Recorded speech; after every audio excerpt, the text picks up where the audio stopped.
안녕하세요 여러분. 새 영상에 오신 것을 환영합니다. 이번에는 Astical Cards, Redux 또는 그냥 Astical Cards 모드를 얻는 방법을 알려드릴게요. 알겠죠? 여러분이 원하는 버전에 따라 얻는 방법이 다양합니다. 이 모드는 기본적으로 수레를 추가하는 건데요. 여기에 아이템을 보관할 수 있어요. 실제로 아이템들이 시각적으로 보이는데 저기 보이시죠? 보세요. 어떻게 보이는지. 꽤 멋지게 보이죠? 그렇죠? 그래서 말과 함께 이 아이템들을 쉽게 운반할 수 있어요. 정말 편리하죠? 그럼 이 모드의 이름은 뭘까요? Astical Cards Redux라고 합니다. 우선 여러 가지 버전이 있어요. 먼저 일반 Astical Cards가 있는데 거의 2300만 사용자가 있어요. 이렇게 적혀 있어요. 이 모드는 더 이상 업데이트되지 않습니다. 새 버전은 여기 새 프로젝트에 있습니다. 알겠죠?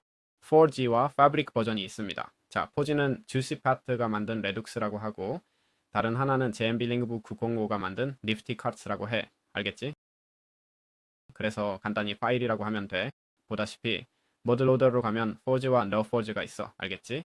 내 경우에는 이렇게 해. 버전으로 가서 원하는 걸 선택하면 되는데 내 경우는 1GB.1이었어. 파일 가져오기를 누르고 이 파일은 어디에 저장할까? 윈도우스 플스 R 누르고 앱 데이터 입력하고 로밍으로 가서 롯데 마인크래프트 앤 모드스 폴더에 문제없이 저장하면 돼. 게다가 가장 좋은 점은 어떤 의존성도 없다는 거야. 그래서 이 모드를 아무 문제 없이 플레이할 수 있어. 좋아요. 우리가 먼저 배우고 싶은 것 중 하나는 수레를 말에 연결하는 방법입니다. 알겠죠? 이를 위한 특정 키가 있어요. 말에 수레를 위한 특별한 슬롯이 있는 게 아닙니다. 처음엔 좀 직관적이지 않을 수 있지만 생각해보면 수레를 그냥 두는 게 말에 항상 장착하는 것보다 더 편리해요. 이 키는 옵션 컨트롤 키바인드로 가서 아래로 내리면 모드가 A로 시작하니 기타 항목 바로 다음에 보일 겁니다. 보시다시피 일반 액션 키는 리고 전 마우스 4번 버튼을 설정했지만 여러분은 원하는 단축키로 설정하면 됩니다. 알겠죠? 제가 말씀드렸듯이 기본값은 R키인데 R키에는 쉐이더 리로드 기능도 있습니다. 알겠죠? 즉 오큘러스의 쉐이더를 다시 로드하는 기능입니다. 그래서 많은 분들에게 R키는 불편할 수 있고 또한 너무 가까이 있는 키이기도 합니다. WACD에 가깝기 때문에 PVP를 하거나 키보드를 많이 사용하는 분들은 이미 RK를 아이템 교환이나 다른 기능적인 용도로 할당했을 수 있죠. 알겠나요? 그래서 이렇게 키를 할당하는 방법입니다. 좋아요. 아리스토카트 모드가 추가하는 모든 종류의 카트를 어떻게 만들 수 있을까요? 카트에는 여러 종류가 있어요. 먼저 기본형인 동물 수레, 애니멀 카트부터 시작해 볼게요. 이건 기본적으로 동물을 운반하는 용도예요. 알겠죠? 별다른 기능은 없어요. 보시다시피 기본적으로 두 개의 바퀴로 만들어요. 바퀴는 8개의 막대기와 중앙에 판자 하나로 만들어요. 그리고 제작할 때 주변에 다른 판자들을 배치하면 돼요.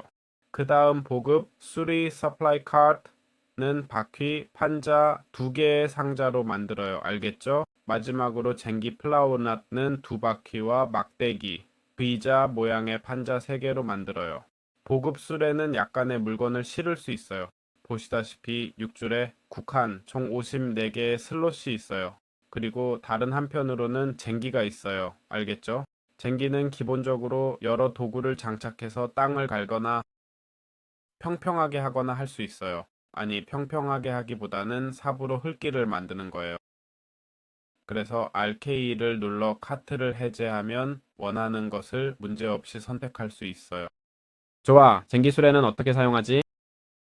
아마도 가장 사용하기 복잡한 수레일 거예요. 다른 것들은 비교적 간단하니까요. 알겠죠?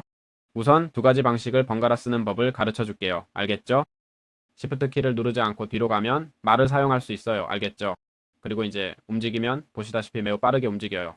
무슨 일이죠? 높이가 변하면 수레가 떨어질 수도 있어요. 다른 종류의 수레로 선택해 보려고 해요. 다시 말하지만 높이가 많을 때는 보이죠? 저기서 떨어졌어요. 이런 상황을 어떻게 피할 수 있을까요? 더 천천히 수레를 타고 가면 돼요. 그래서 지금은 보시다시피 훨씬 천천히 가고 있어요. 어떻게 하냐고요? 기본적으로 번갈아 가며 사용해요. Shift를 누르면 속도가 비활성화되고 다시 누르면 활성화돼요. 알겠죠? 이건 우리가 찾는 것이나 지형이 얼마나 평평한지에 따라 달라요. 그래서 기본적으로 이런 도구들은 천천히 사용하는 것을 추천해요. 꽤 잘 버티긴 하지만 꽤 빨리 갈 수도 있는데 봐봐, 저기서 떨어졌잖아. 알겠지? 그러니 이 점을 명심하세요. 그리고 이것이 어떻게 작동하는지 살펴봅시다. 자, 우리가 쭈그려 앉아서 오른쪽 클릭하면 보시다시피 다양한 도구를 넣을 수 있어요. 알겠죠? 어떤 종류의 도구를 넣을 수 있을까요? 이론적으로는 괭이만 넣을 수 있어야 해요. 여기 검도 된다고 나와 있네요. 적어도 넣을 수는 있었어요. 하지만 보시다시피 아무 효과가 없는 것 같아요. 닭을 소환해서 위에 지나가게 해볼게요. 아니, 아무 일도 일어나지 않네요. 보이시죠?